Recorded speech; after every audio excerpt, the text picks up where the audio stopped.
Výtvarníčka Gabriela Melegová nie je síce Popračanka, ale k nášmu mestu má vrúcny vzťah.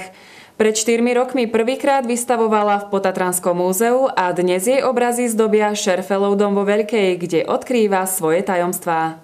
Rodáčka z Liptovského Mikuláša predstavila v Poprade svoju druhú autorskú výstavu pod názvom Tajomstvá. Jej najnovšie práce sú plné symboliky, ktorá pramení z jej senzitívneho vnímania sveta. Je to výstava šitá na mieru pre Šerfelov dom, pretože som nadšená priestormi, ktoré majú charakter, tak sme chceli prepojiť hudbu, kostýmy, chceli sme prepojiť moje práce s expozíciou, ktorá sa v Šerfelovom dome nachádza.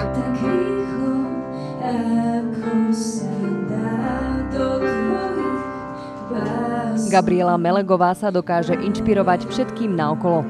Históriou, ľuďmi, prírodou, hudbou, knihami, všetkým. A práve jej inšpirácie sú zrkadlom tejto výstavy. Keďže už dlhé roky žije v Austrálii, aj z tohto sveta priniesla svoje pohľady. Je tam moja obľúbená pláž, moje obľúbené stromy, takže to je v tej druhej časti. Maľuje v tej Austrálii, v takom záhradnom domčeku, dá sa povedať, ktorý je úplne v prírode, kde je pestrosť rôznej kveteny. Vždy si predstavuje, že čo všetko sa okolo nej nachádza, rôzne vnemy, ktoré potom vlastne spracováva ako do svojich tém.